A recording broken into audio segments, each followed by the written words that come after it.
ശരി, നിതിൻ സേവ്യറാണ് വിവരങ്ങൾ നൽകിയത്. ഛത്തീസ്ഗഡ് മദ്യനയ അഴിമതി കേസിൽ ചൈതന്യ ബഘേലിനെ 5 ദിവസത്തെ ഇഡി കസ്റ്റഡിയിൽ വിട്ടു. റായ്പൂർ കോടതിയുടേതാണ് നടപടി. മുൻ മുഖ്യമന്ത്രി ഭൂപേഷ് ബഘേലിന്റെ മകനായ ചൈതന്യയെ ഇന്ന് രാവിലെയാണ് അറസ്റ്റ് ചെയ്തത്. PR അരവിന്ദ് വിവരങ്ങൾ നൽകാനായി ചേരുന്നുണ്ട്. അരവിന്ദ്, ഇഡി റെയ്ഡിന് പിന്നാലെയായിരുന്നല്ലോ ചൈതന്യയുടെ അറസ്റ്റ്. വിവരങ്ങൾ എങ്ങനെ?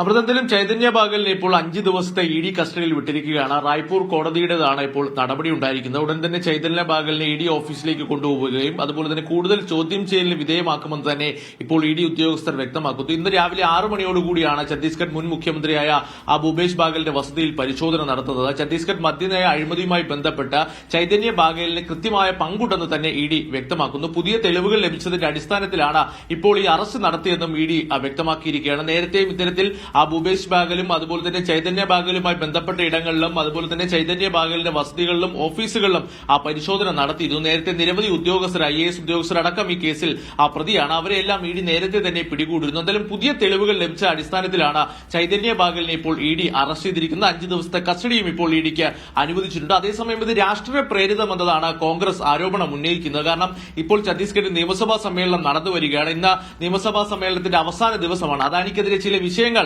കോൺഗ്രസ് സഭയിൽ ഉയർത്താൻ പോകുന്ന ഒരു സാഹചര്യമുണ്ട്. ഈ സാഹചര്യത്തിലാണ് തങ്ങൾക്കെതിരെ ഇപ്പോൾ ഇഡിയുടെ നടപടി ഉണ്ടായിരിക്കുന്നതെന്ന് ഭൂപേഷ് ബഘേൽ തന്നെ ഇപ്പോൾ ആരോപിച്ചിരിക്കുകയാണ്. എന്തായാലും വരും മണിക്കൂറുകളിൽ വലിയ പ്രതിഷേധം ഛത്തീസ്ഗഡിൽ ഉണ്ടാകുമെന്നുള്ള കാര്യത്തിൽ സംശയമില്ല. ഇന്ന് റെയ്ഡുകൾ നടക്കുന്ന സമയത്ത് തന്നെ വലിയ സുരക്ഷയായിരുന്നു ഭൂപേഷ് ബഘേലിന്റെ വസതിക്ക് പുറത്ത് ഒരുക്കിയിരുന്നത്. കാരണം നിരവധി പ്രവർത്തകരാണ് ഇങ്ങോട്ട് ഒഴുകിയെത്തിക്കൊണ്ടിരുന്നത്. എന്തായാലും ചൈതന്യ ബഘേലിന്റെ അറസ്റ്റ് ഇപ്പോൾ ഇഡി രേഖപ്പെടുത്തിയിട്ടുണ്ട്. ചൈതന്യ ബഘേലിനെ 5 ദിവസത്തെ കസ്റ്റഡിയിലും വിട്ടിരിക്കുകയാണ്. 2000 കോടി രൂപയിലധികം ഉള്ള അഴിമതി നടന്നുവെന്ന് തന്നെ ഇഡി ആരോപിക്കുന്നു. 2019 മുതൽ 22 വരെ ഭൂപേഷ് ബഘേൽ ഛത്തീസ്ഗഡ് മുഖ്യമന്ത്രിയായിരുന്ന കാലത്താണ് ഈ അഴിമതി നടന്നതെന്നും കൂടുതൽ ചോദ്യം ചെയ്യലും അതുപോലെ തന്നെ അന്വേഷണവും നടക്കുമെന്ന് തന്നെ ഇഡി വ്യക്തമാക്കിയിട്ടുണ്ട്. അമൃത, PR അരവിന്ദാണ് വിവരങ്ങൾ നൽകിയത്.